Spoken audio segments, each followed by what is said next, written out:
we were rolling back, and my two youngest, they're in the back seat, and they're just sound asleep. Like we look like a 78 Bronco with no top on it. 78 Bronco, awesome. Sides rolled up. Do they do the headphones thing, or do they just sleep with ears open to the world? Yeah, ears That's open. dope. Listening to classic Goals. rock, That's goals. and there's like just like the whole vehicle's like just loaded with all of our stuff for the week, so we look like homeless people driving in this truck, and I've got bicycles hanging off the back. That's awesome. And we got back, and it was just like boom, it was like to me, even just that trip, 2 hours, 2.5 hours, just getting very analog with your vehicle. Sure. It's awesome.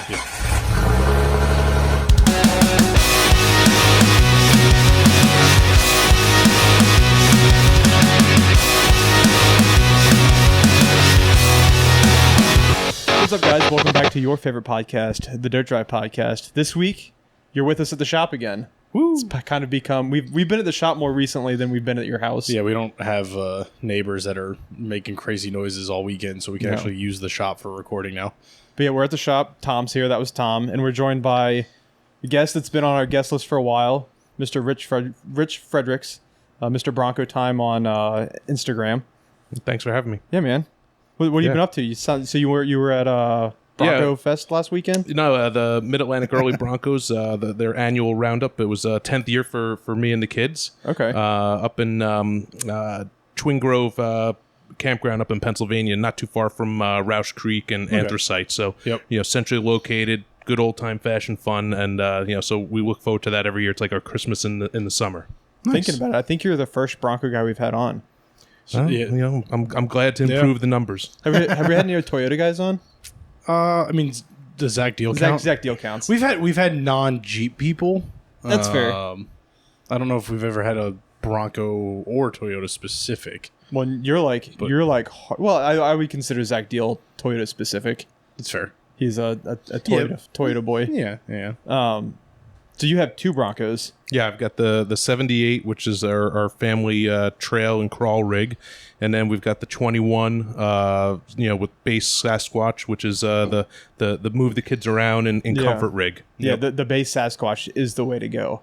I love that Ford did that. That was the coolest thing I think they could have done. Yeah, and unfortunately, they actually took it out of the product lineup really? after 22, I believe. I think they've got a mid-level as their starting point. And for me, I was just like, I like simplicity. I wanted manual seats. I wanted the least amount of things that could possibly go wrong. Yep. So I think pure speculation. Probably the reason they pulled it out of the lineup is probably because they were selling so fast. Everyone was buying a base Sasquatch. Or all the off-road guys were buying base Sasquatches, and they wanted to upsell them another model. Argue the opposite. Oh, really? Yeah, now, pretty much every Bronco we've had through the shop has had a Sasquatch, but they've all been Wild Tracks, Everglades, Outer Banks. Like, I think it's the opposite. I think the majority of the market bought the high-level stuff, and they went, why are we building an expensive base model? Like...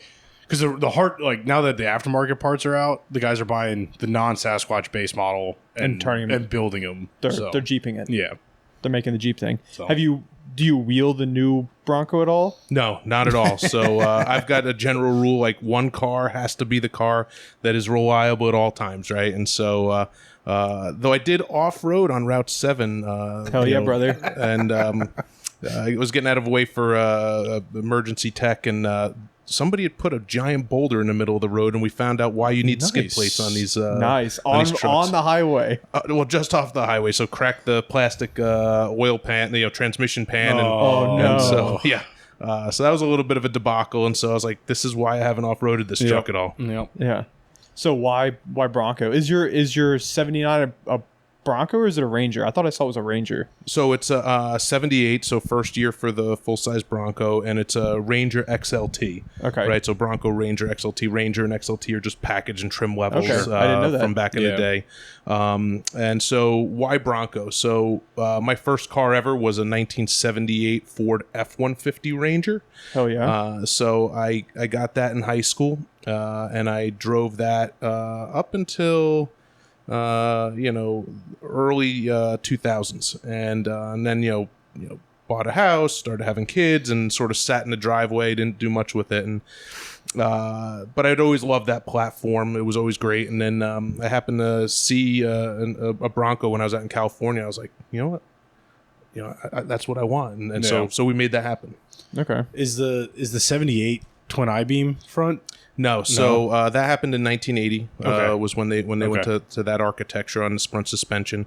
So it shares the same architecture as the early Bronco. So Ford 9-inch rear with the leaf springs, Dana 44 with the radius arms in the front and coils. So which is about as strong as it gets for a factory axle setup. Yeah, it's for a half-ton truck definitely. So we've since upgraded those things a little bit. Okay, but are they still the original housings?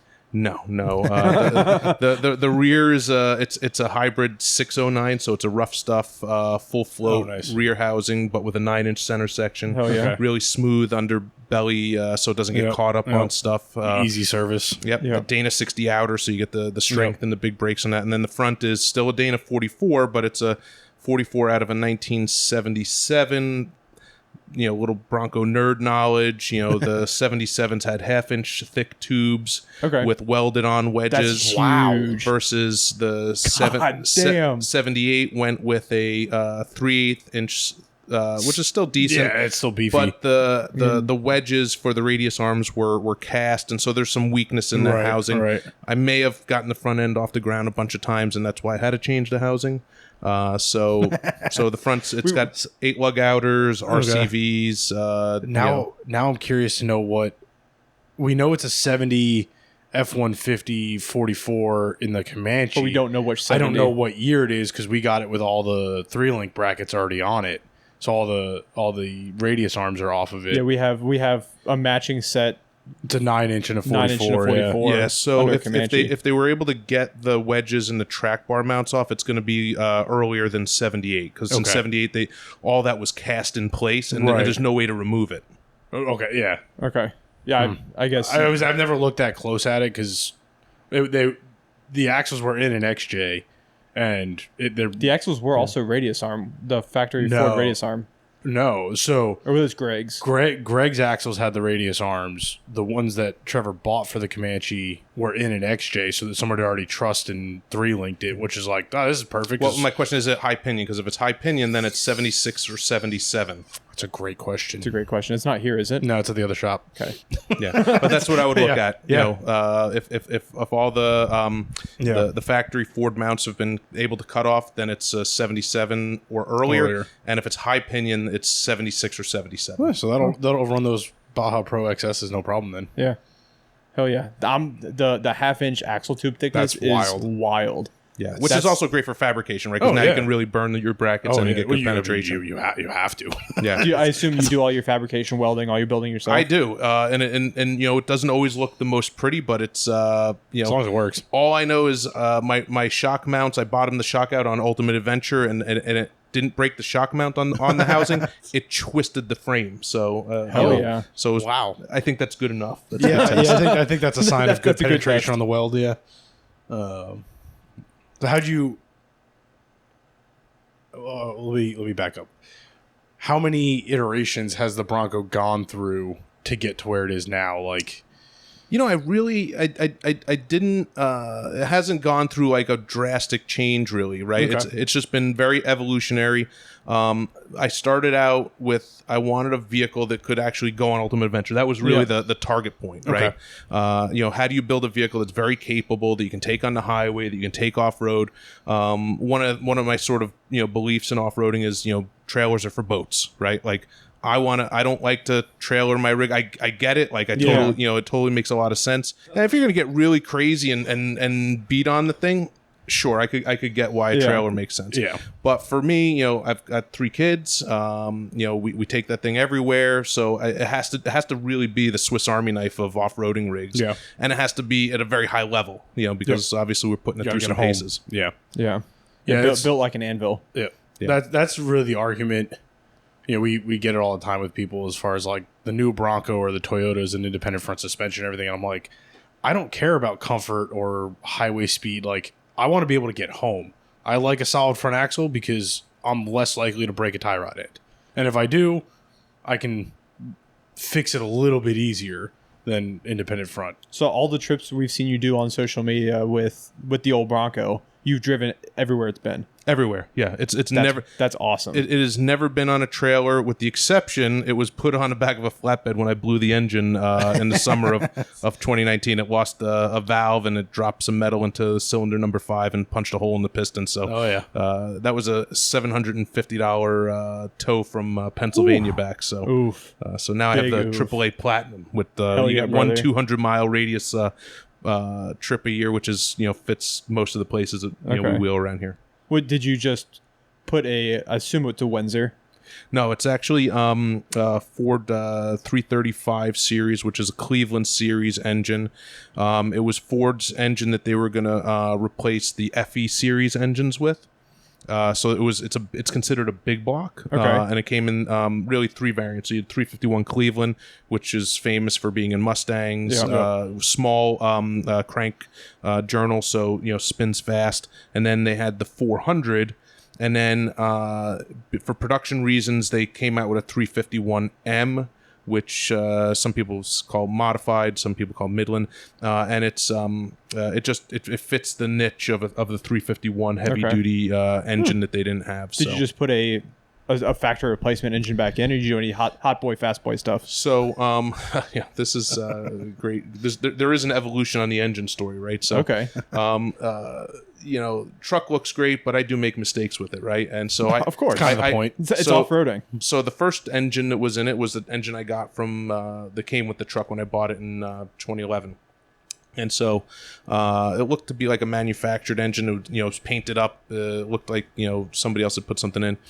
I changed the distributor. The distributor looked like the distributor that went in there, but I think the parts store, like something got mixed up, had the wrong cam gear. I put the distributor in, wiped out the gear on the cam. Yeah, and steel so I was versus like, brass. So I'm like, there's all this metal now in the engine, and I'm like, so I'm going to replace it. So I ordered a performance long block from a place called Carolina Machine Engines out of North Carolina. High compression, ported heads, nice camshaft on it, a couple other doodads, and put that in. And that's the one that ultimately failed on me in 2019.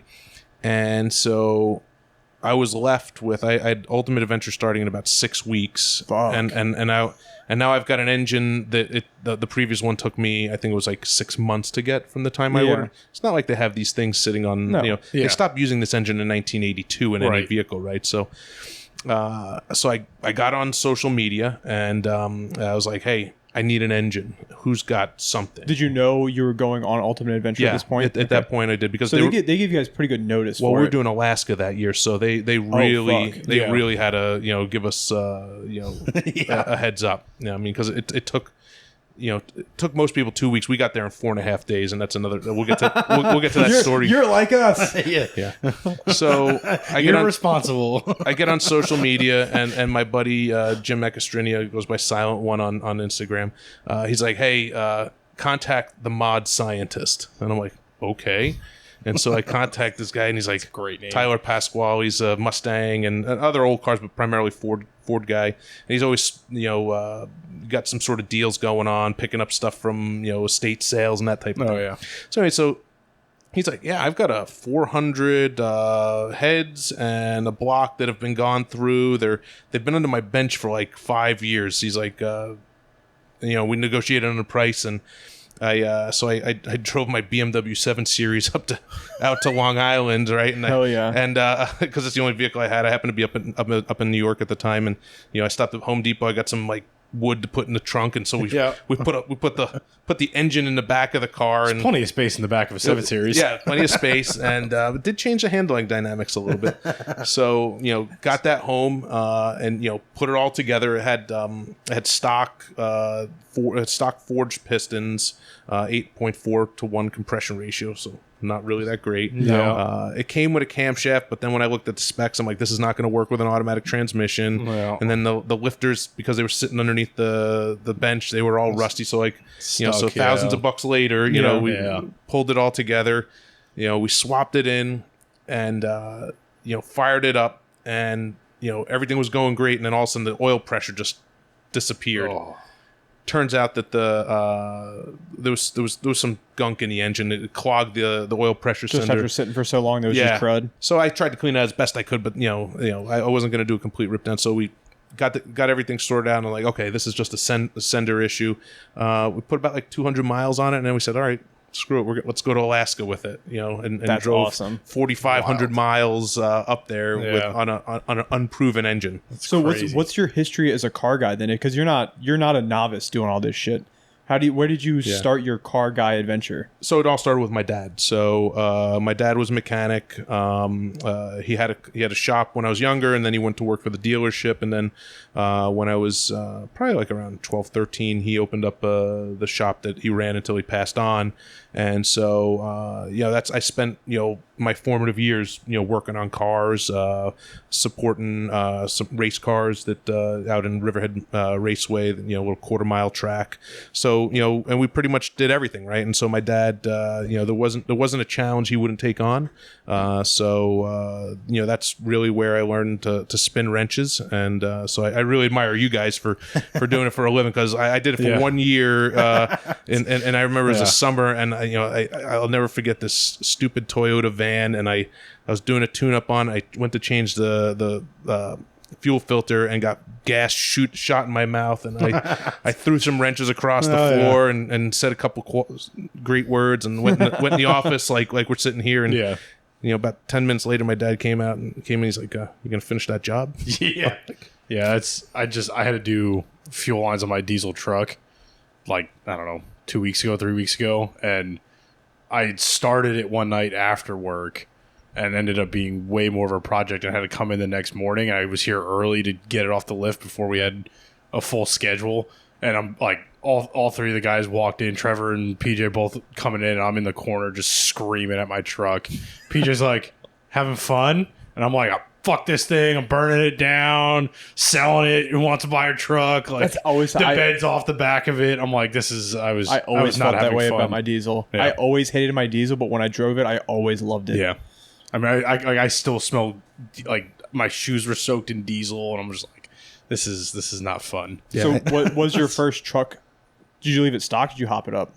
No, it was stock originally, and then I was in college, and I wanted to restore it. So what we did, and it's funny to say, I wanted to restore a truck in college. This was like, the truck was only 18 years old, but it was a New York truck. It was all rusted out, but I loved it. Right, it had gained the nickname the Deathmobile in college, because like I would just drive this thing like a maniac, and all sorts of stuff. And so in between my junior and senior year, we went and bought a bunch of parts, body parts for remanufacture type stuff, and got it all painted up and looking really, really nice. And then after I went out, I was stationed in the Army out at Fort Sill, Oklahoma. I put a lift kit on it, put some 35, BFG all terrains on it, and when 35s were big. Yeah. And so wheeled it out there on the East Range at Fort Sill and some other places in the area. Lots of dirt roads out there, so we'd get on dirt roads and just drive for hours and hours and hours, and so I always loved the ability of the truck to be able to do that. So was that your first time four-wheeling then? Was it in your time in the Army? Yeah, because I didn't. Okay. I grew up on Long Island. I had a four-wheeler, and that's I now have 3 of the same ones I had as a kid. Nice. For my kids, and but yeah, so we do four-wheelers when I was a kid. That was the big thing. So we lived adjacent some a lot of state land, and then Brookhaven National Lab, and I may have been driving around on federal property and getting chased by the cops as a kid. So so it was a lot of fun. It's back before the internet. We didn't know any better. Yeah, exactly. Thank goodness it was before the internet and smartphones. Like, I would have been.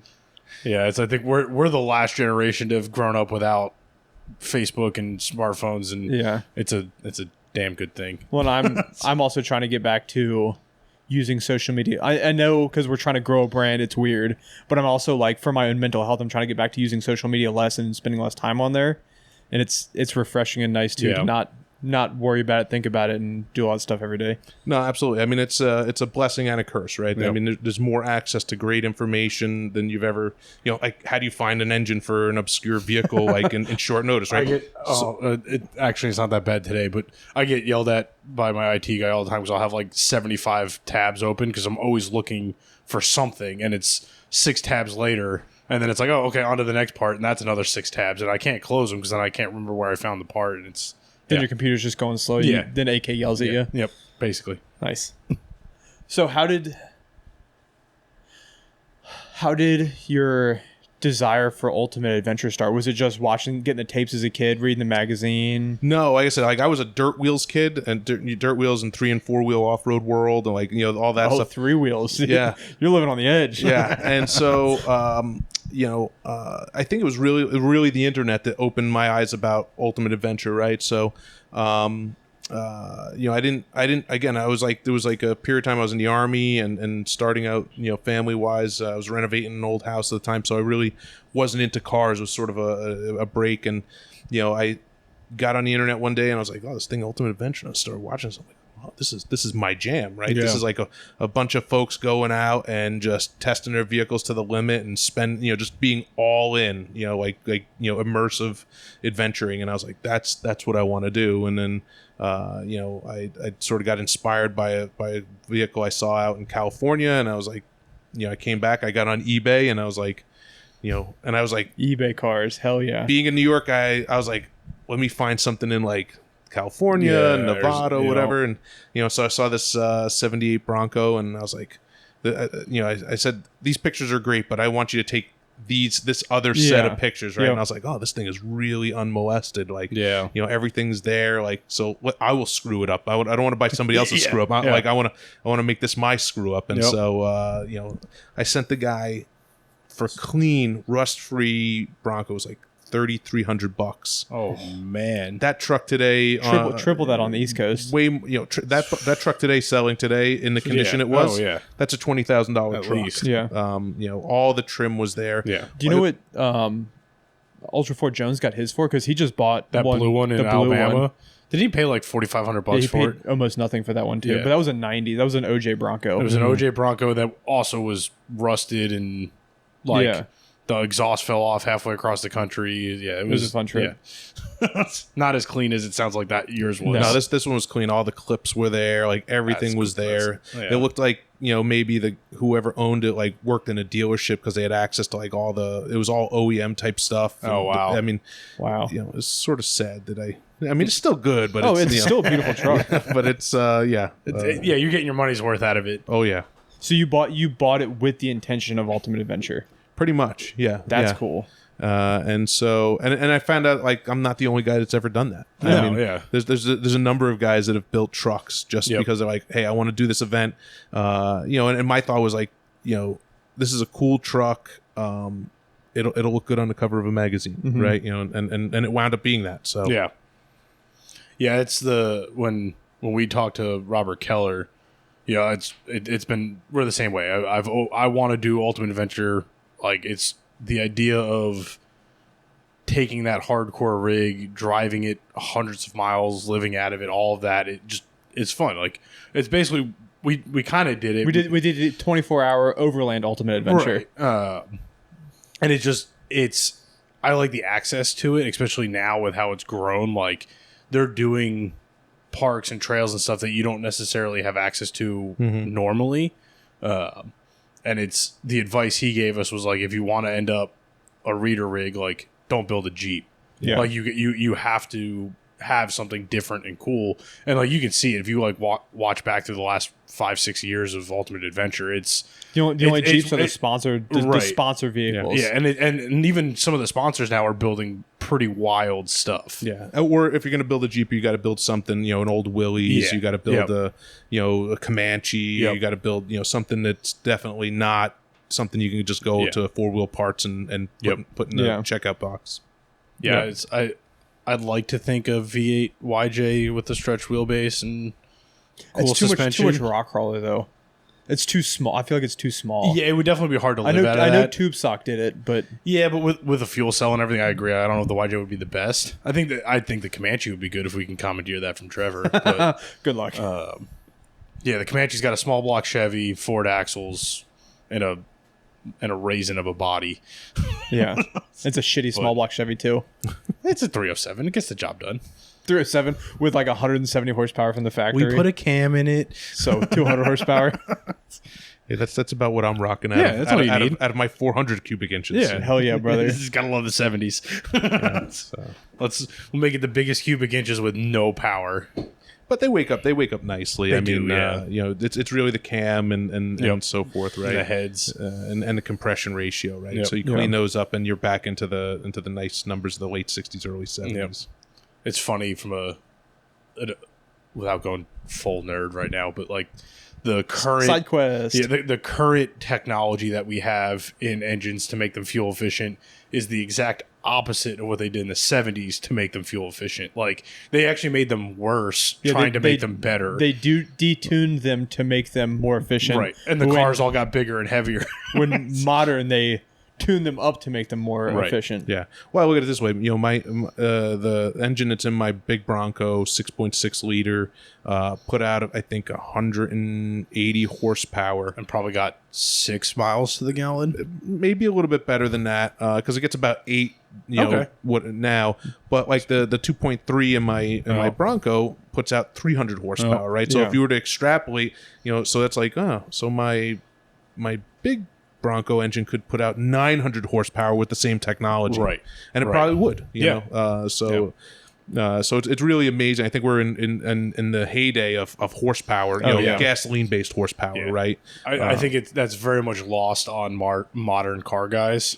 Like I have the benefit of, for my age, I worked at a car museum, so I'm used to all the 70s, 60s, and 50s technology, and it's like back then, 450. It was basically a horsepower per cubic inch, and then it's the exact opposite, where you're getting 15 horsepower per cubic inch. Yeah, or 150 horsepower per liter, right? Yeah. I guess it's all liters now. But that comes also with some other issues too, right? You know, the modern engines suffer from just the high cylinder pressures, oil consumption, and so there's trade offs. But I from drivability standpoint, it's unmatched. With your new Bronco, did you suffer any of the engine issues that they had coming from the factory? I have not had a single issue with this truck. Knock on wood. Is the 2.3 is the EcoBoost, right? Yeah, it's a 2.3 EcoBoost. It's got the cam is driven by gears versus belts. It's a single turbo.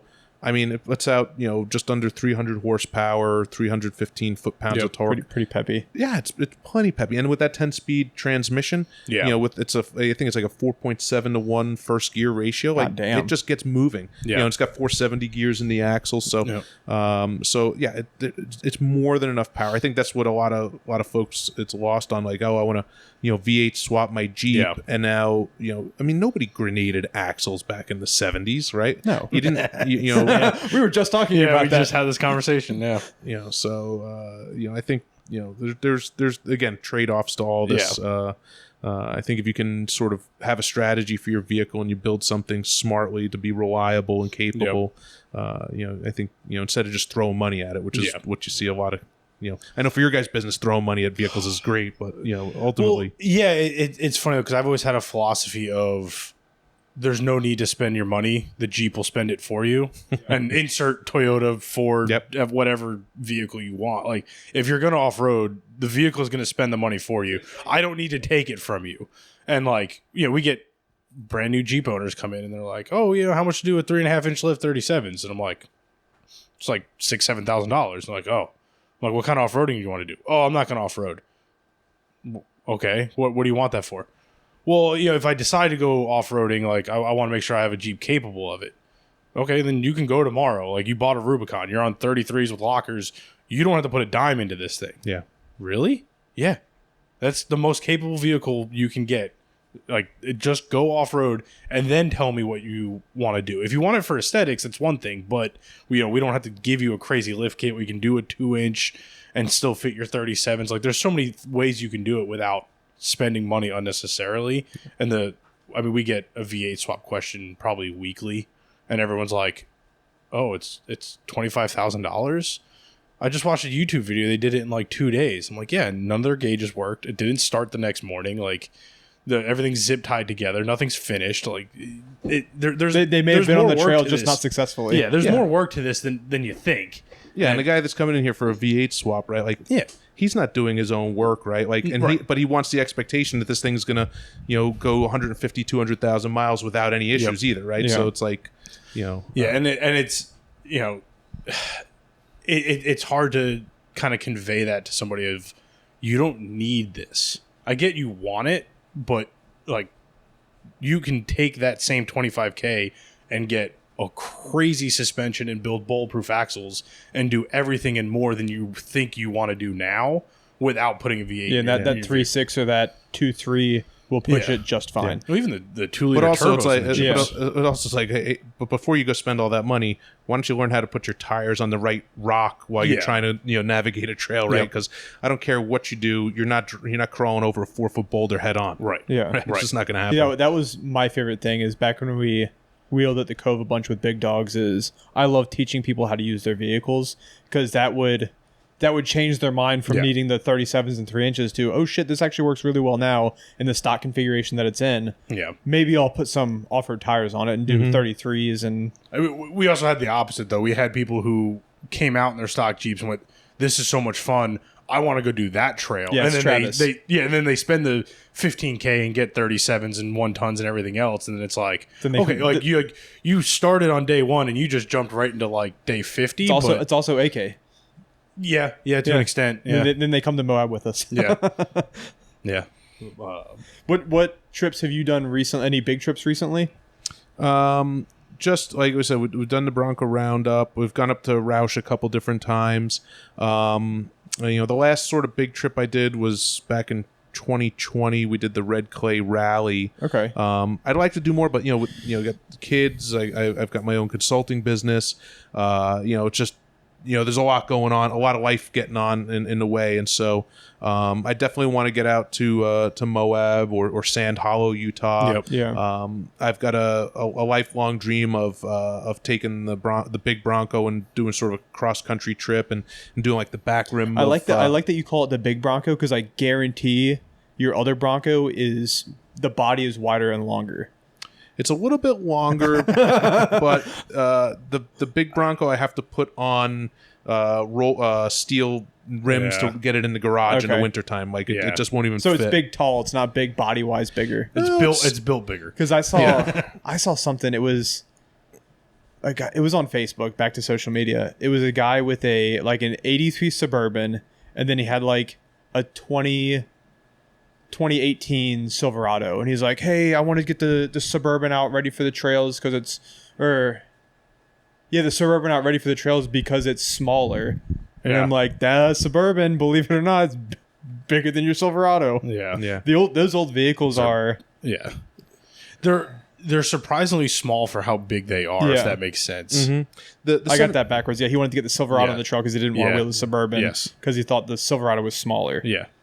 Yeah, the 7879, which is really the 73 to 79 Ford full-size truck architecture, they're about 10 inches wider than an early Bronco. So that makes sense. Yeah, they're 78 inches wide versus 68 inches for early Bronco.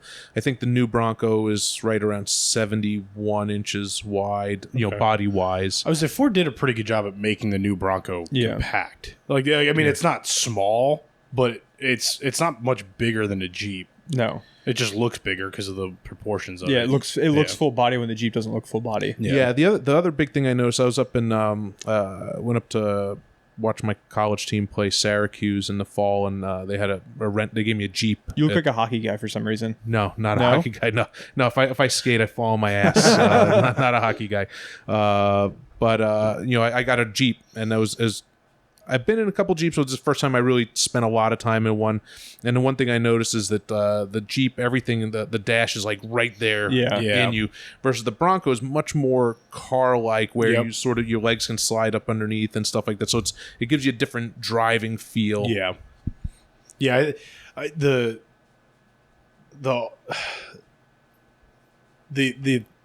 the point that I've always heard the newer Bronco owners make over the Jeep is like, oh, it's so much more comfortable. It's better than this. It's blah, blah, blah, blah. And I'm like... It is much more comfortable. It is. But it's like you said, it's more of a car than it is a truck, where like I think everyone forgets the Jeep is a truck. There's a full frame, solid axle view. It is...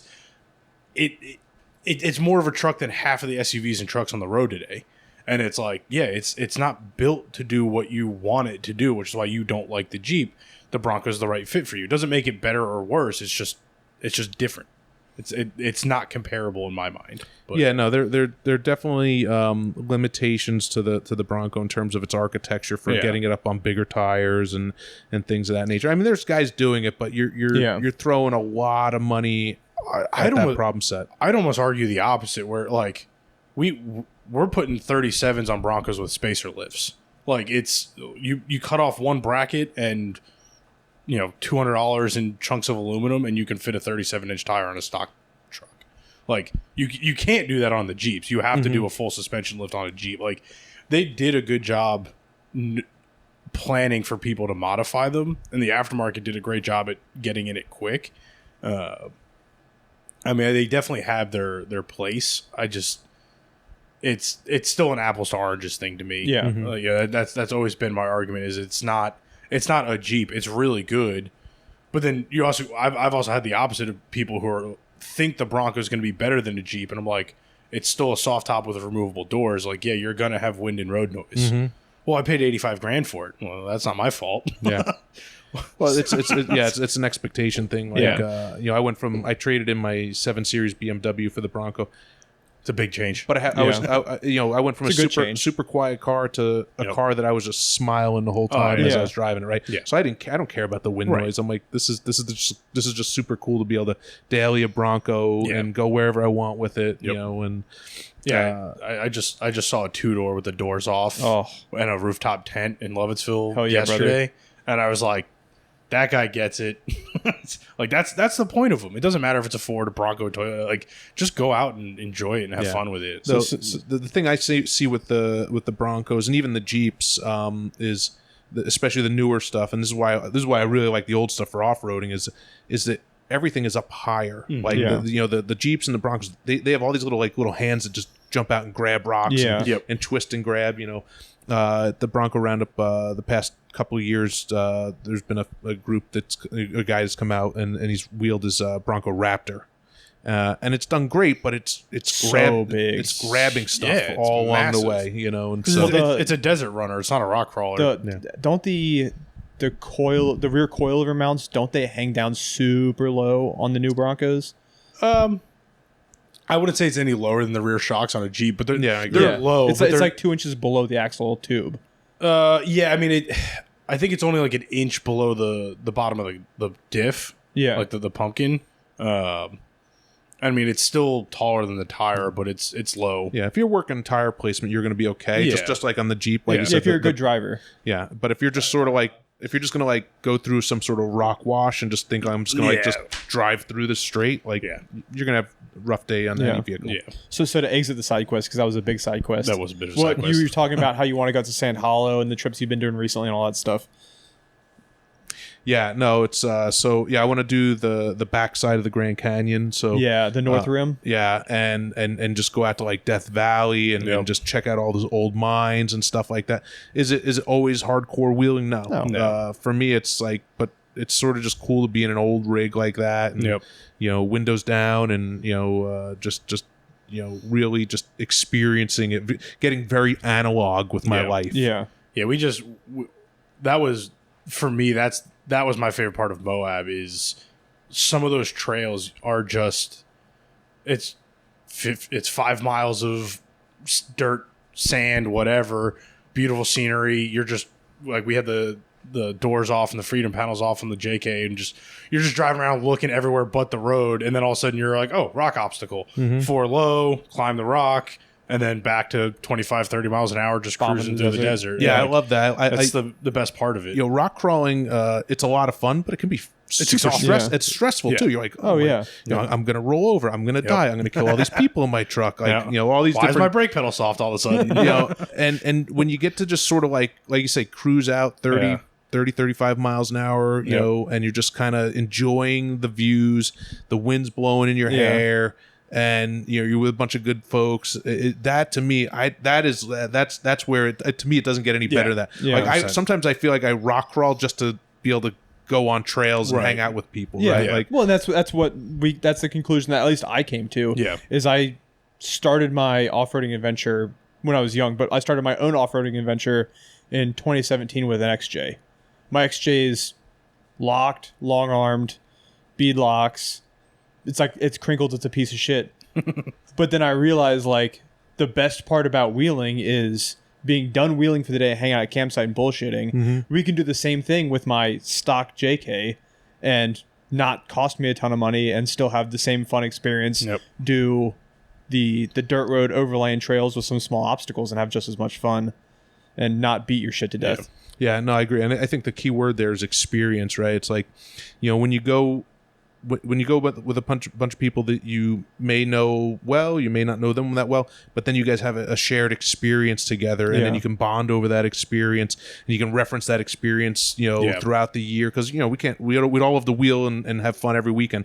We can't, but you know, you take those experiences with you, and you enjoy those. And to me, that's really what it's all about. There's two very different experiences though for me between rock crawling and like the adventure wheeling stuff. Is the rock crawling you have the traumatic mechanical experiences because every trip rock crawling something always breaks. Whether it's your Jeep, someone else's Jeep, someone else's whatever. I use Jeep as a generic term. Your Jeep, someone else's Jeep. Something breaks. You have the traumatic experience of trying to get it fixed, get it off the trail, get it back to camp, have fun, tell stories, bullshit. With the adventure wheeling, overlanding stuff, it's not a traumatic experience, but it's the scenery, the lunch, the fun times along the way of just like bombing down trails. Like my favorite trail we did was Buttes and Towers. When we were coming, was that Buttes and Towers? We were coming around that high speed section. AK was flying his drone. Oh, dude, that will live in my mind forever. Oh, and it's funny because I was just going to bring up the same trail like when we stopped for lunch. The Moab was, I think, the perfect blend of all of it because you get all of the adventure wheeling, overlanding part of it with a little bit of rock crawling or a lot of rock crawling depending on what trail you want to run. But it's everything out west is so vast that like we never hit traffic and we stopped to have lunch on Buttes and Towers and like cool rock formation. We're kind of down the hill a little bit. We're sitting around having lunch thinking we're the only ones for 100 miles middle of nowhere. And then a Jeep tour comes up. And then up. like 3 different Jeep tours come up and they drive by us and we wave and we're like, oh, cool. We finish eating lunch. We get back on the trail and we literally drive 100 yards and they're all parked under this rock formation. We just ate lunch taking pictures and it's a big wide open parking area. And I'm like, oh yeah. Yeah, we're not in the middle of nowhere. Here. Like we could have like come up here and like had level ground, but like we're standing there. We're just eating lunch. PJ's driving his RC crawler on the rocks. Like that. Like that's the best part of it. All day. And like we have a goal of getting into like the motorsport side of it, and doing some competition rock crawling because like I enjoy the problem solving and the driving of rock crawling, but for 3-4 days in a row, it's brutal. And that's where it starts to get expensive. Like going out for an afternoon and like having a dedicated like bombing out to the Cove. It's probably an hour and 15 minutes to the Cove for you. Bombing out to the Cove is a super easy day. You come home the same night. But if you do the Cove 3 days in a row, you're expecting something to break. You're expecting that mechanical trauma. It was funny to circle back the whole trailer thing. I was the same way. I'm like, I'm never getting a trailer. And then I borrowed his trailer on a trip, and I was like, oh man, I don't have to air up. Like I don't have to worry about breaking anything. At the end of the weekend, it was the first thing I trailered was Crawling for Cops at Roush. And I was like, wait a minute. The weekend's over and I'm going to get my nice comfortable truck with working air conditioning and I'm going to drive 3 hours home. Yeah, I can do this all day long. But then the thing with trailering comes as... Then you have to have a truck. It's the mechanical neglect. I don't have to worry about getting this home. You get it home, you park it, and then you plan a trip. You scramble the weekend before to get your shit together. Yeah. No, I scrambled regardless. But One of us. But for me, we were coming back from up by Roush last Saturday night. My son had Boy Scouts on Sunday, so we had to get back in time for him. Did you take the old Bronco or the new Bronco? No, the old Bronco. Hell, you're the coolest dad of the scout camp. And we it was like nighttime driving back. Like I was like, I wouldn't trade this for anything, right? Like we had it was so hot, 2 weeks ago or whatever that was. We had, I've got the soft topper on the back with the roll cage and all that stuff, and so like we had the soft topper rolled up all week. Never rolled it down because it didn't rain. It was just hot as can be, and we were rolling back, and my two youngest, they're in the back seat, and they're just sound asleep. Like we look like a 78 Bronco with no top on it. 78 Bronco, awesome. sides rolled up. Do they do the headphones thing, or do they just sleep with ears open to the world? Yeah, ears That's open. dope. Listening to classic Goals. rock, and there's like just like the whole vehicle's like just loaded with all of our stuff for the week, so we look like homeless people driving in this truck, and I've got bicycles hanging off the back. That's awesome. And we got back, and it was just like boom, it was like to me, even just that trip, 2 hours, 2.5 hours, just getting very analog with your vehicle. Sure. It's awesome. Yeah, it's one thing I miss most about my CJ. I grew up driving an 83 CJ7, which we still know where it is. I see it. I saw it a few weeks ago. He's got it pulled out of the barn. He does. It runs. Yeah. But like I'd miss the analogness of it. It's like my JK still has a similar vibe, but the touchscreen head unit and like I can turn it all off, and I just have a dashboard and no doors, and it's kind of the same experience, but that older 80s. Yeah, there's something about the rattle and the clunk and the smell. Yeah, you can't buy that from any parts house, right? Just squeaks and pops and all that type of stuff. The stuff that your wife freaks out about. Is this supposed to make that noise? yes, it is. I promise. Don't worry. If it stops making the noise, then we have a problem. Yeah. Then you end up broken down on the side of 287. Yeah. So on the road trip thing, I gotta know the getting to Alaska in 4.5 days from Virginia story. So that's 1,000 miles. That's 1,100 miles a day. Yeah. No, it was fuck. Yeah, you thought Moab was a haul. Yeah. So we I mentioned earlier that the engine went out. So I got another engine in. Another local buddy here helped me just manpower to get the thing in. So we got it all going. Originally the plan was I was gonna drive it out to another buddy in Colorado. And he had a truck lined up with a trailer, and we were going to trailer it the rest of the way. Yeah, I believe boats are for trailers, but I was also like sometimes you have to, as a redundancy, as a fail safe, right? So I called up Colin. I'm like, dude, I'm not going to be able to make it out. So I said, I will send you a ticket. I'll pick you up at Dulles. He's originally from this area, so he's like, he flew in, went to his parents' house, and came over in the morning. We were still wrenching on the truck the Sunday before we're supposed to go, and he looks at the packing list that I've got of spare parts, and gotta love Summit's return policy. So, I ordered all this stuff, and I'm like, don't take anything out of these packages because it's all going back if we don't need it. And he goes, why do we have a spare flex plate? And I said, well, I don't know, maybe when we put the engine back in, over torque or Alaska's hard too because. Like, if you're like a East Coast or West Coast Ultimate Adventure, there's part stores that can get you stuff the next day. Alaska does not have that luxury. I may have looked into and what it would cost to overnight various parts before we even left, right? Yeah. I was like, well, how long, how much would it be to overnight some RCV axles, right? And I was like, oh, it's this much, right? Like, now nothing broke, obviously. So we wrenched on that thing, got everything ready. And it was Sunday afternoon, and so packed up the truck, and we're like, we're gonna go, right? So I get about a mile from the house, and the truck stalls out for some reason. I go to restart it, and the starter doesn't disengage because the flex plate was bent. And no fucking way. So it destroys the starter, destroys the flex plate, and so my buddy's got a Land Cruiser. He comes and I call him up. I'm like, where are you? Because he's like, I just left your house. I'm like, come meet me at this location. Tows us back to the house. We then wrench to separate the transmission from the the engine. Put in the spare flex plate, which thank goodness I had, right? Put it all together, and we're like, all right. And it's like 2:00 in the morning. And we're like, okay, we're going to go to bed for like 4 hours. We're going to get up and we're going to roll. And so we rolled out at like 6:00 in the morning on a Monday, and we drove until Tuesday, like almost 8 p.m. into the first place we stopped was Regina, Canada. And so we just drove. And my favorite part of that first leg was we're in Wisconsin, and we're doing 65, 70 on the highway. It's 65, 70. 2-lane interstate. Trucks are just, big trucks are just ripping.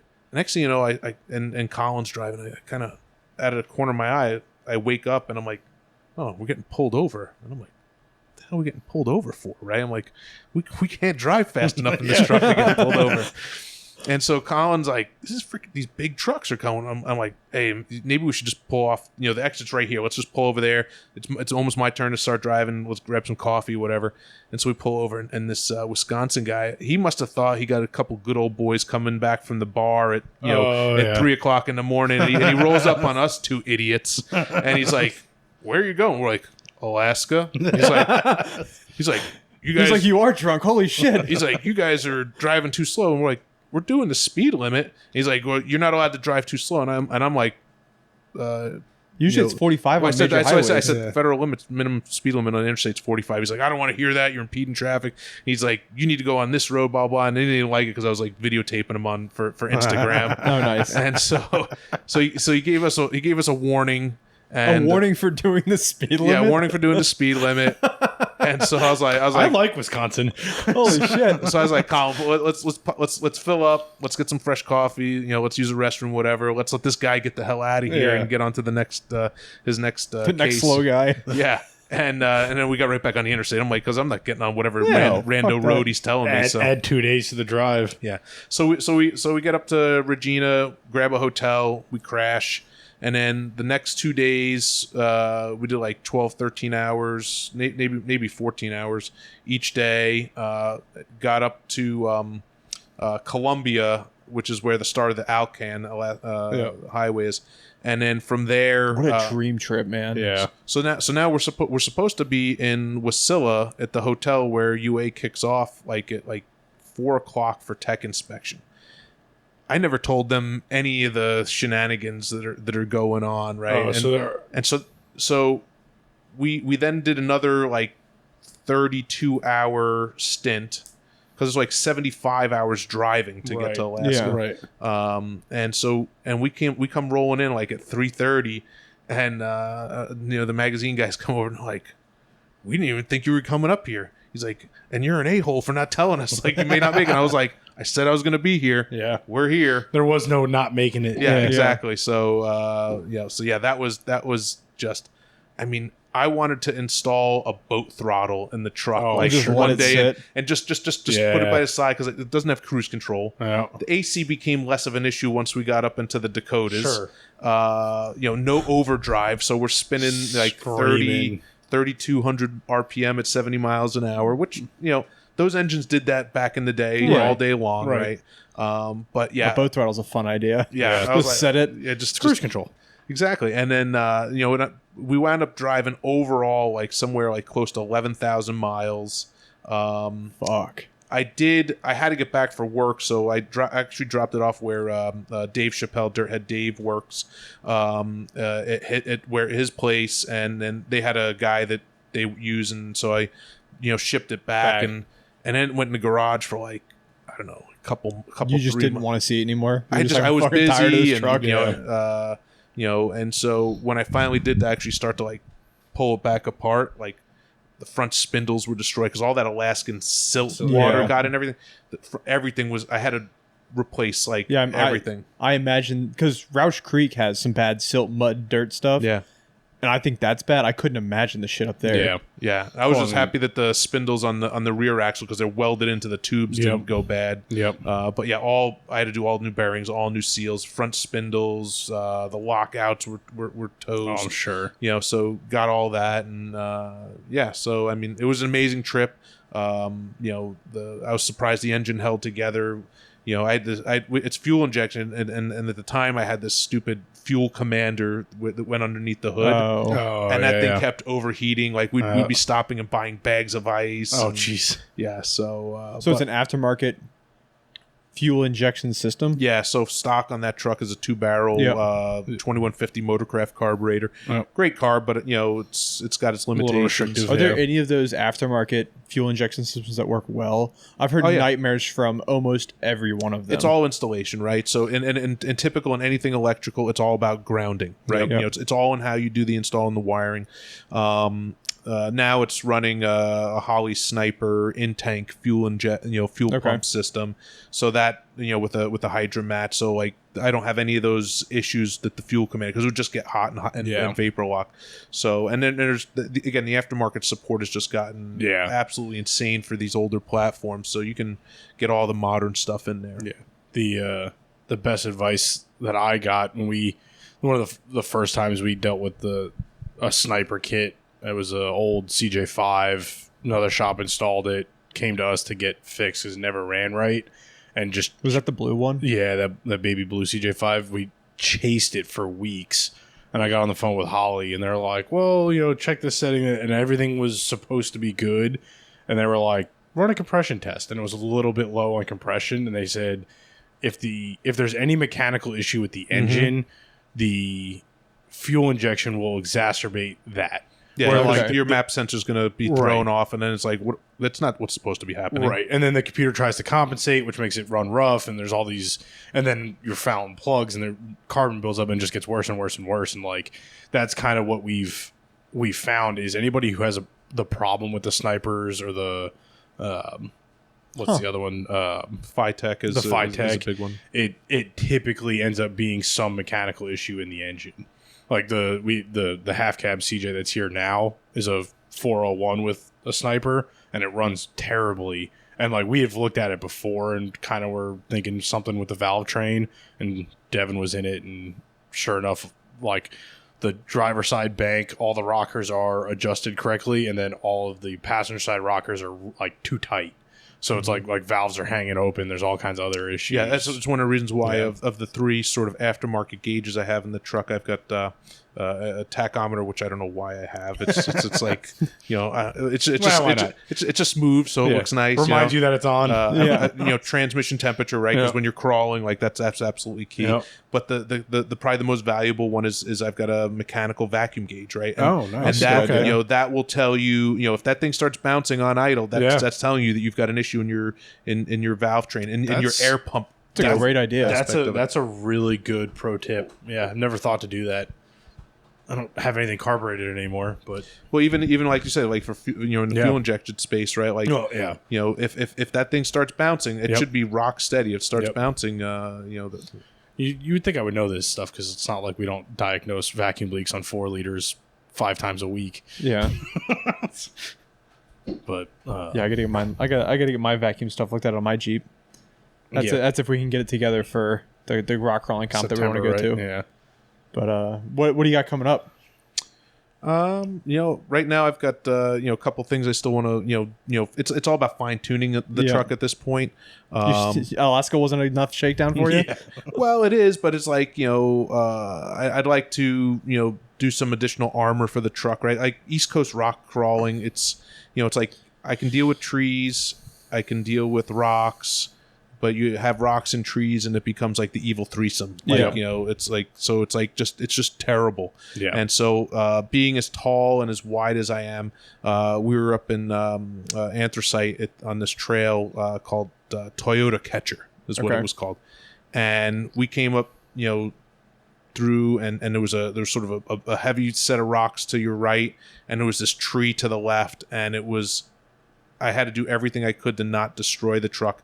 Thank goodness, like all these guys, which is one of the things I love about off-roading, is they all came to the rescue, right? And and they all brought their perspectives. Like one guy's like, all right, let's put the winch. And we actually had the winch going back up the hill to level the truck out and get it up and then another bunch of guys. They were basically like paving the road, you know. Yeah. And me, I was like, if I had a chainsaw, I'd cut this freaking tree down right now. Like, and then we're talking to the guys that own the place, and like, please don't cut down the trees. Yeah. I'm Yeah, like, all right. Yeah, But, we've talked to him a few times. you know, so it was great to have, you know, to you know, get through that obstacle. But I'm like, I really need some upper bedside armor, right? So I've been sort of like noodling through how do I get to that, because there's nothing for 73 to 79 trucks for bedside armor, right? It's like all custom stuff, and so I wonder if like doing like a rub rail or something around it would be an easy solution. The key though is you've got that curvature of the bed where it's like XJs, they're pretty much flat, so you can make work panel that really easy. So I need to find a place, and I was talking my buddy Jay Patterson, who does some aluminum fabrication for like fire truck apparatus and stuff like that,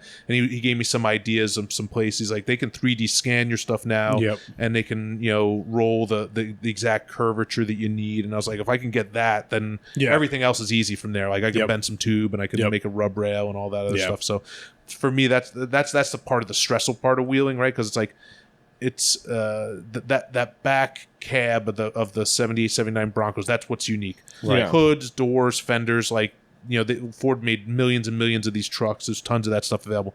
They only made 220,000 of the 78, 79 Bronco.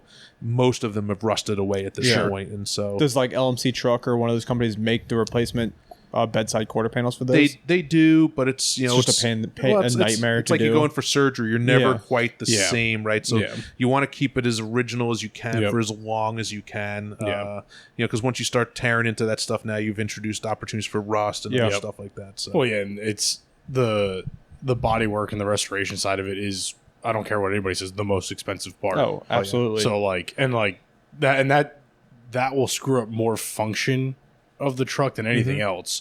You start bending body panels, doors don't close, the top doesn't go back on. Now it's not comfortable to drive. Or you go out to the driveway and you're like, man, this thing's like shit, right? So like my goal is not to make it look great. Right. I just don't want to make it look like crap. Right. And so, you know, so that's, dings and dents are one thing. It's not an but- XJ. I got it. It definitely isn't. My personal rule is always, as long as the glass is intact. Yeah. Like if I keep the glass intact, I don't care about anything else. Yeah, as long as I can heat it in the winter, that's all I need. Yep. Because I know the AC doesn't work. Yeah. And there were a lot of very close calls with my Grand Cherokee on losing it. Yeah. Yeah, the XJ is also. I've been on trees on the glass in the XJ, and I'm like, oh god. Yeah. I remember the one, like, We need to get do some good old fashioned rock crawling again. we just got back from That's not good old fashioned rock less than crawling. a month ago. I'm talking like good old fashioned like rock crawling like we used like to do. ignorant rock crawling. Yeah. All right. Like everyone has trailers and we're fucking beating shit. Maybe I'll finish the YJ. No, Maybe. we won't. It'll be a while. No, I definitely would like to get something that I could sort of, I don't want to say beat on, but have a little less stress about. Oh, Right? I get that. And then also, like, you know, just, again, driving that big wide truck is just, you know, it's a lot. Especially you on know. the East Coast. Yeah. Because, you know, the rocks move. Like, West Coast, the rocks don't move, Yeah. right? They've been there for a million years and they're not going anywhere. Here, it's like, you know, you go through one trail, you know, you go through the same trail. The guy in front of you moves the rock. Yeah, exactly. Yeah. Fucks up your line. Yeah. Yeah. So, you know, so I would like to get, you know, an early Bronco or build sort of like a truggy Bronco, if you will, right? Something that, That'd be cool. You know, that I could have a little bit more, do some more technical Probably get stuff. a Bronco 2 real cheap and just throw away everything. Including the whole Bronco, too. You know, this is sort of the redheaded stepchild of the Bronco family. Oh, those V6s were real reliable. Weren't they French? Something like that. I don't remember. So and now, you know, my I have a 15-year-old and he's starting to drive, and so you know, he's like, oh, so what's my budget for my Bronco? And I'm like, not a lot. Did you get a job yet? No, he's doing lifeguarding this summer. Oh, good. He's, you know, making some money that That's a way. good place to start. And so, you know, for him, I'm like, you know, we should probably get something, you know, 80 to 96. I said, who cares if it's rusted? Like, let's take this thing out, and if it bounces off a tree, no harm, no foul, right? Yeah. Like, it's not that big a deal. Would you be heartbroken if you came home with a Jeep? No, not at all. I tell my kids, but they do that to me all the time. They're like, oh, we're gonna get a Jeep. I'm like, then you'd have to get a whole new wardrobe because you have nothing but Bronco shirts. Like, so you're not. So just stop with that. But like, I love you've got that. It's a Grand Cherokee, the Wagoneer. The Wagoneer. Yeah. Like there's, I mean, I love Jeeps, right? Yep. Like, but my heart goes to the older stuff, right? So Scramblers, Wagoneers, J trucks, like that stuff is super cool to me. The new stuff's cool, but it's also like the new Bronco. It's like it's to me, place. I see it more as like daily driver stuff. Maybe in 5-10 years from now, you know, I'll be willing to bounce that thing off of stuff. Yeah, that's kind of my goal right now. Is we have the shop bought our buddy's 16 JK, and that's now our shop build, which we've basically built it from the day he owned it. Mm-hmm. Yeah, we have. Yeah, because we did the original lift in my driveway in Ashburn. Put the tires on in my driveway in Ashburn. Wheeled it, rebuilt it at your house. It's on its third suspension, second front axle, and like we've done all of it. And it's on its fourth suspension now after yesterday. Oh yeah, it's gonna I think I had some delayed Moab damage dropping my kid off at daycare yesterday. I was halfway to daycare and it just locked up a wheel and came to a skidding stop, and I was like, what the hell? And then the two upper control arms are both buckled and cracked, and I was like, oh, that's new. That wasn't there yesterday. But I'm like, all I've done since we got back from Moab is driving on the highway, so I was like, I have no idea what happened. But my thought with that whole Jeep is, I don't get why people daily drive JKs. It doesn't make any sense to me. Every time my wife gets in it, she's like, this is terrible. And I was like, I'm with you. Like, it's better with the doors off and it's nice out and you're just cruising. Like, that's the point of the Jeep. I don't get why people put their kids in it and drive it 5 days a week. I drive it maybe once every 2 weeks. But my thought is, one day that's going to be the old garbage. And I don't know. I mean, maybe this is the vehicle I finally keep forever. It's not. 50-something cars by my mid-30s. I doubt it, but I don't know. I like it. As much as I talk shit on Jeeps, I really like it. It's the serotonin for me. I'm sure it's the same thing for you. Driving the big Bronco it's just the serotonin boost you get from driving. You're like, oh shit, this is fucking cool, dude. Well, even like broken down at the co-op, I had 2 different people drive by me. I'm on the phone with my wife, like, no, you need to come pick me up. I got to go get the trailer from the shop. And she's like, okay. And like, people are literally driving around the park. And I go, that's a cool Jeep. And I'm like, it was. Oh, I guess broken, but thank you. And like that's the fun part. And I've had it from other vehicles. It's not just the Jeep, but that Jeep, I don't know what it is about that one specifically. Maybe it's the nostalgia factor that it's one of the only vehicles in our group that's been there since day one. Yeah. Because my Silverado's gone, Trevor's is gone. It is the only one that's been there since day one. I've had 4 trail rigs since we all started wheeling together. So what have you guys gotten close to picking a Bronco for your son? Not yet. We're the market's a little crazy. Well, we're just starting to look, and like I said, for him, it's like I don't really care. It needs to run and stop, right? Like this, run, stop, steer, and so it'll be a TTB truck. So you got to really go through the front end on all that stuff. But that's stuff that we can all do. We can do in our shop at home, and so I'm excited to be able to work on that with him.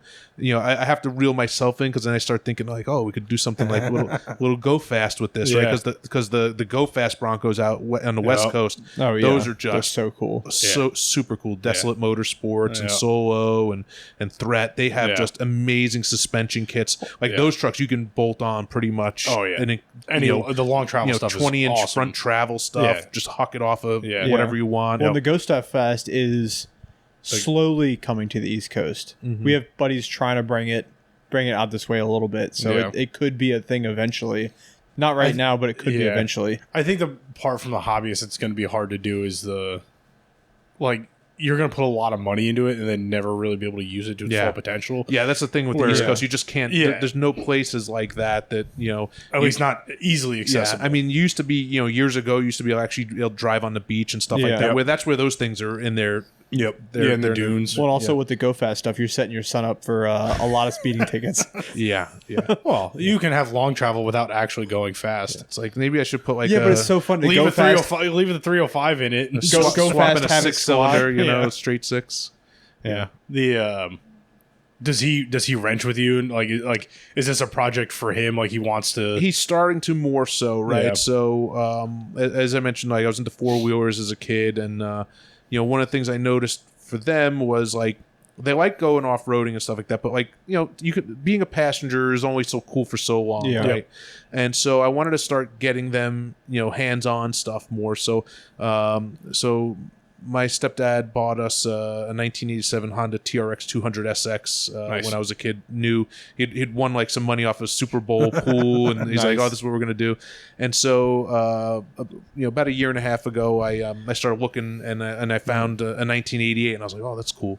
And then I was like, "Oh, there's a 1987 up in Pennsylvania." I sent the guy that does some stuff for me up there, and he got that. And then I was like, well, now I need an 86 because then I would have all 3 years that it was in here. So now we have these 3 4-wheelers. They're really they're putting their hands on the on the stuff, and they're like getting much more into it. And so between him driving and the 4-wheelers, like there's much more interest. So so he's starting to do more and more with his hands and stuff like that. So that's good. Yeah, that's awesome. I'm always torn.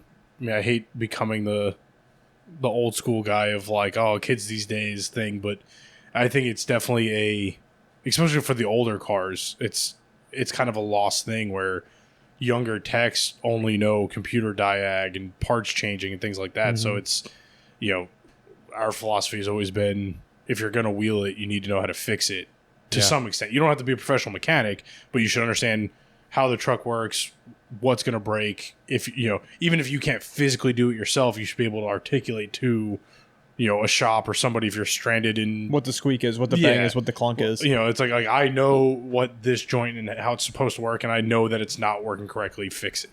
And I like a lot of that just comes from playing with it, right? Yeah. Like if you put your hands on it, you're going to figure it out eventually. None of the stuff is that complicated. You just have to mess with it. Yeah, and you got to get familiar with it. That's sort of the challenge I run with sometimes. It's like with a busy lifestyle, you work on the truck and you put it away, and then like it takes me a while to like warm back up to like, what was I doing here? And where did I put those parts that I was going to put on this thing? Like searching around the shop. It gets harder with more projects you have. Yeah. So I've tried to like thin that down a little bit, and like that's why I just have the one. That's why I don't modify the new Bronco.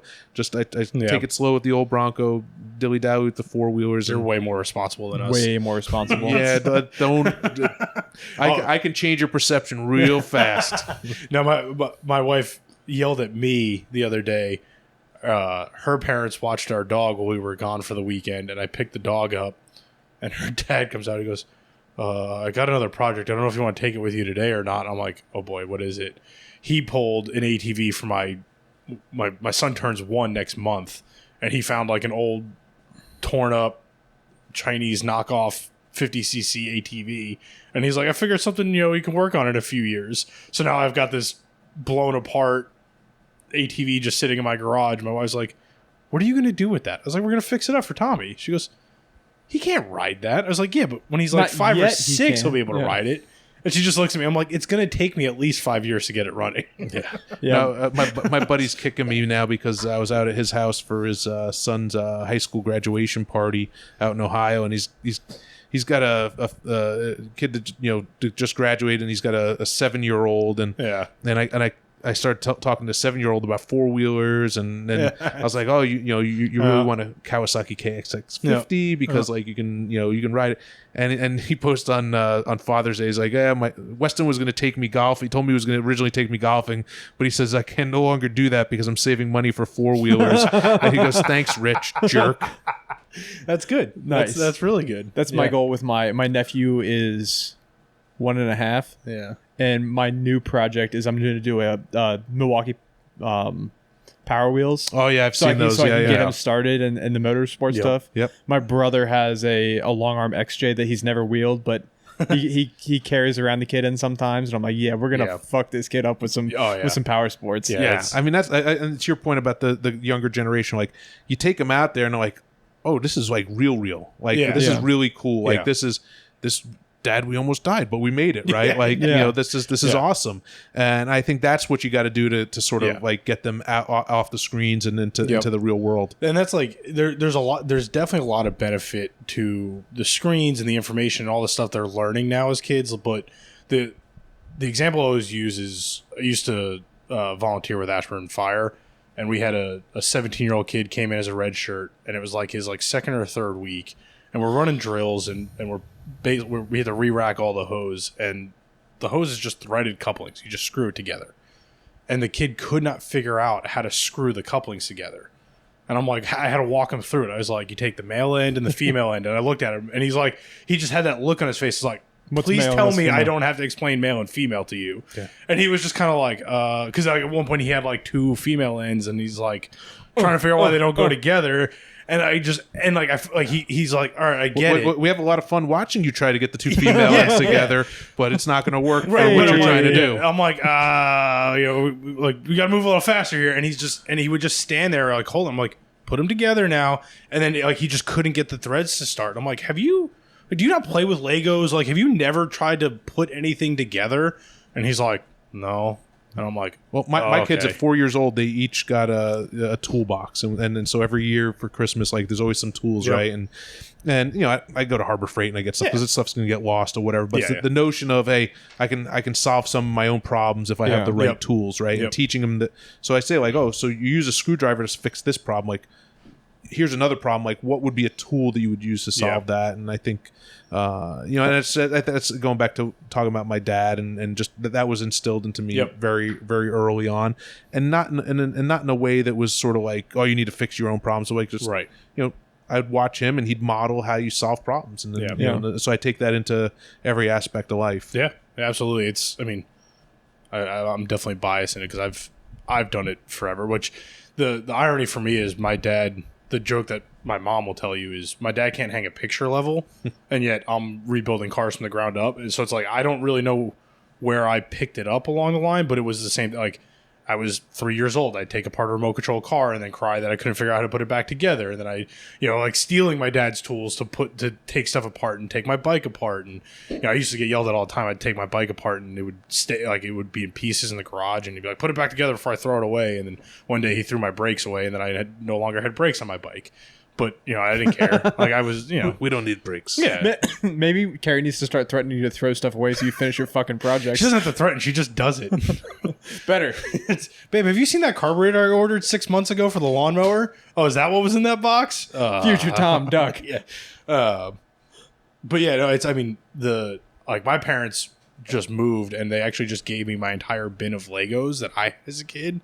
And I was like, oh, I can't wait to, I'm going to start building the Legos. Tommy so I can eat them. Well, and that's Carrie goes, I opened it. I was like, I wonder if he'll build anything with me tonight. And she goes, he's just going to eat them. And I was like, yeah, you're right. I got to wait a little bit. Parts are a little small. I will, in fact, throw my kids' Legos away when they were holding up. I didn't know my parents still had them. Yeah. I don't even know if they knew they had them. Like, I don't know if they pulled them out of the attic or whatever. Scourge of the earth, right? You stepping on them. Oh, yeah. I think my dad still has all the Legos we had when we were kids. We could probably build a pretty sweet Lego city if we combine your Legos and my Legos. It's a pretty big bin. We're gonna get nothing done. I'll give you some free Legos to go. There you go. Yeah, my dad's like, oh wait, you need this, and he just like pulled the box because like they moved into an apartment in my sister's basement. I'm like, what? Like, is that just the empty box? Because it's like an old Thomas the Tank Engine with my name on it. And I'm like, what's in there? He goes, it's all your Legos. And I'm like, you kept all of the Legos? He goes, it was in storage. And I'm like, that's not the point. Like, yeah, so you know what fucks me up? Sorry, this is a side quest. My dad kept all the fucking Legos. He threw away all my die-cast cars. That doesn't make any sense. I don't get it either. Yeah. He kept all the Legos and all my die-casts are gone. Oof. That's wild. Oof. I'm still big mad about that. Yeah, because there was probably some money in the... Because I had a full... It wasn't a full scale, but I had a scale monster truck collection of all the Monster Jam trucks. Oh, that's... Yeah. Oof. Big mad. Still big mad. Oh, man. Yeah. I'm trying to think. Would you do Ultimate Adventure again? Yeah, I mean, if allowed to, absolutely. But they have their rules where it's like, once you've been on, the only way you could get in is to become a crony, and that's a lot of effort to. That's why Kelly said he was the weasel, because he weaseled his way back in as a sponsored rig. Yeah. there's ways to do it. I mean, but it's almost like one of those things like where you did it once, it was like amazing. If you did it again, it may not be as amazing, right? So it's like, I'll just leave it there. I had my moment in the sun, and there's lots of other challenges and adventures and stuff like that. Is it everything is cracked up to be? I've heard mixed things about this. Like, some people are like, oh, it's not, there's not that much. There's too many people and not enough wheeling. I don't know. I think Alaska, just because of the adventure of getting there, and then even when we were there, like, there's no bad day in the wilderness up there. Yeah, it was. It was almost 3 weeks. Like, it's it was a week of wheeling, but there was like a week to get there, a week to get back. So for me, I would love to do that trip again and like take my time, like but I think it's I don't know. I think you got to be some kind of weird cynic to not want to wheel for a week and do all that cool stuff, right? Yeah. Like, nothing's perfect in life, right? Like, if perfection was a prerequisite for anything, none of us would do anything, right? Like, so you just have to be grateful for what you get, and the opportunity, and get to meet a bunch of awesome people with like-minded interests, that you've been like oogling over for years on magazines and online and stuff like that, and so. I think for me it was amazing. It was awesome. The stuff that we've heard about these magazine trips and these YouTube trips is that the video production gets in the way. You spend too long on an obstacle, but while you're spending long on that obstacle, you're shooting the shit with other people, having fun, working around other stuff. I think a lot. But how is that different than any other wheeling trip? Not. It's not. It takes an extra 45 minutes to set up camera equipment and take it down, and that's it. I think to your point, the part that changes that for better or for worse is the people you're with. Yeah. If it's a good group of people, the production doesn't matter because you're hanging out, you're doing whatever. They're over there filming, you're still at the bottom of the line. Like, it doesn't, like, it just, if you're having fun, you're having fun. And if you're not having fun, then that's on you. You find something to blame it on. Yeah, like if you're an introvert guy and now with like 20 or 30 other people you've never met before, you may not have fun, right? Like, but if you kind of just go along, get along, right? Which is sort of like whether you're in the military or on a sports team or something like that. Sure. Like, there's gonna you just if you're wired for that, you're gonna have a great time. Yeah. Mm-hmm. Yeah, I think the only thing I could see like frustrating us if we ever had the privilege of going would be the pace, because like we tend to keep a pretty quick pace. I like to put miles like, we're down. all about miles, so like the sitting still definitely does get frustrating, but if you're in good company, you kind of forget you're sitting still. But like, I mean, we did I want to say like in 5 days of wheeling in Moab, we covered like 350 miles of trail. Like we moved quick and hard for 5 straight days, because it was just under 4,800 miles total for the trip. Yeah. And it's 21 there and back. Yeah. So it's like we covered miles, and that's, to me, part of the fun is doing that. Yeah. But, yeah, that's probably the biggest limiting factor. Like, to go out to Moab, it's you got to take a lot of time off to get out. Yeah, we there. did 10 days. Yeah, we shut the shop down and left on a Sunday, and we were supposed to be back Monday night, but ended up back Tuesday morning. Yeah, it happens. But yeah, well, and that honestly, like, as much as we talk about, like, it wasn't even really catastrophic, but we were in Ohio before we had any mechanical failures on the way home. So it was definitely not as bad as it could have been, but it was 3 JKs and a LJ, so it was slow. We had the same issue with doing 60, 65 across the country, but the speed limits were 75, 80. Yeah. And we were just getting our doors blown off. Well, we didn't get pulled over. Yeah, you asked me about what's next for the big Bronco. Actually, the big thing is it's got the stock C6 and 205 in it, right? So last year, I actually wanted to raffle the controller for the 6R80 transmission. Oh, nice. Which is like a $1,500 piece of electronics. Nice. So the next upgrade really is the 6R80 transmission behind the old school engine, with a Magnum overdrive and underdrive, and then the 205, right? Because to your point, like, the truck tracks beautifully down the highway, right? Just, I'd like to be spinning 2,500 RPM instead of 3,500 RPM, and I think everything would be happier that way. Fuel mileage and mechanical sympathy. Yeah, and then the 205 is a 1.96 to 1. So like it's not uncommon for me to see 250 degrees on my automatic transmission. Right. You know, and I've got external cooler, the internal cooler, the deep pan, and so like, you know, I come back and I just drain the whole thing and put some just a lot of hot oil in there. Yeah, so I think there's some aspects of the drivetrain that's really where the next big effort is for me on that truck.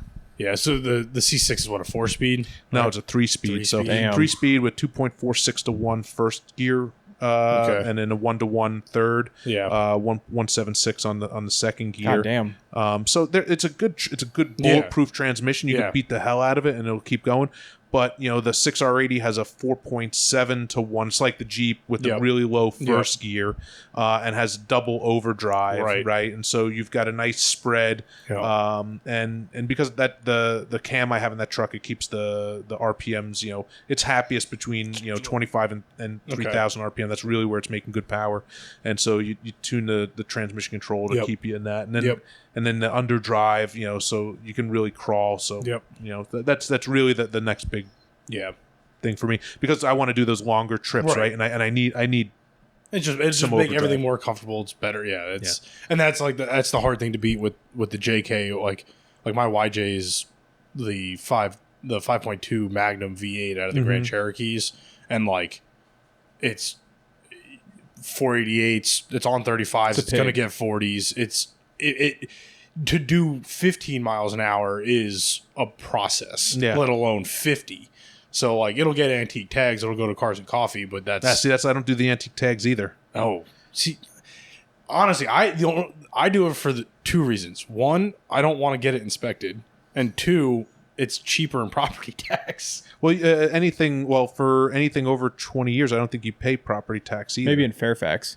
Yeah. Yeah, I think Loudon is different. Yeah. And then Clark is also different. Yeah, because I definitely pay taxes on my XJ. Okay. Yeah. Yeah. Well, yeah. It's minimal taxes. It's like, I was in antique tags are like $20 a year in property tax for Loudon. Yeah.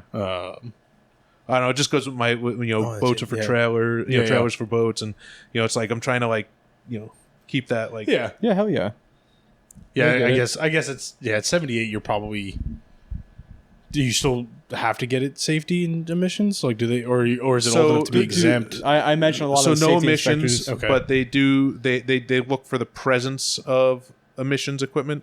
So whatever was there in 78. Yeah, which most shops don't know. They have no idea what was there. Half the shops don't know what was there in 2008. Well, it's also the same thing with safety. If you're getting the safety done, it's whatever safety equipment was installed from the factory that year is what it has to be up to. And I imagine these inspectors are completely confused with that. Well, the beauty it doesn't have a third brake light. The beauty of that truck is like, it had seatbelts. Right. That's what it had. That's safety. Seatbelts and wipers. Yeah. There's no airbags. We die like men, right? Like it's like brother. So I have my methodologies That's fair for that. But I mean, emissions wise, it's better than it was in 78, right? Yeah. Fuel injection. I have catalytic converter on it, like because I don't like smelling the nasty exhaust and stuff like that. Yeah, especially on a 11,000 mile road trip. Yeah. And the Broncos, when you have the back window rolled up, they sucks tend to it back in. Sucks it back in. So try to not put everybody to sleep. Well, where can people find you? Do you do Instagram? Do you do YouTube or anything? I have a YouTube channel. I don't really do a whole lot with it, but it's primarily Instagram. Okay. At Bronco Time, and then I've got Facebook. Bronco Time Facebook, so it's sort of cross posts. But I could probably do a little bit more with that stuff. But like I said, we all could. Yeah. We get busy, but the thing we say is we don't wheel for social media. We wheel for ourselves. If it ends up on social media, that's just a plus. Yeah, I don't care about it that much. Yeah, I make these little videos, and it's more for me because I'm like, oh, look how cool this was. It's like that's what it's all about for me. Cool. Well, we got to do this again sometime, man. It was Well, fun. we got to get on a trail. That's what we got to do. We need to go we wheel. We say that with everyone we have on the podcast, and we never get on trails. Well, I don't live very far from here, so we want to do a Cove Day soon. We're definitely going to go to Roush Creek in September. Yeah. So we'll definitely get out at some point. Both my trail rigs are currently inoperable. Well, we're taking we're taking the race car to Roush Creek. Yeah, well, I got to get it to the shop so we can actually get it gone through. I was invited to the Nova Jeepers Camp Heap at Roush August 3rd, and I was like, oh yeah, I could probably swing that, like just day trip it in the JK. And now the JK needs a rear end, so XJ's easy. I've got a lead on some parts, so throw it on the trailer, take it up there. July's a busy month for me. Give it a shakedown before we hit the comp. Yeah. So, but cool, awesome. man. I appreciate it. We'll definitely get together soon. Yeah, no, I appreciate this. This is I love talking about this stuff, and I love what you guys are doing here. I love the new shop, and really, really excited for you guys. Thanks, man. Thank you. Appreciate it. Yeah. All right, to all the listeners, you guys know where to find us. The Dirt Drive, everywhere social. DirtNerds Motors, everywhere social. DirtNerdsOffroad.com. I think that's it. Follow us on YouTube. We want to do stuff. We're not doing anything. The podcast goes up on YouTube, and I'm working on a video, but we'll see how that comes along. We'll see. But follow us on YouTube. Maybe this winter. Yeah, probably. Tell us if you guys want to see us working on stuff. Let us know. Yeah, that might motivate me to get a GoPro. You got this nice new fucking office and dual screen monitor set up. Yeah. All right, guys. We'll talk to you next week.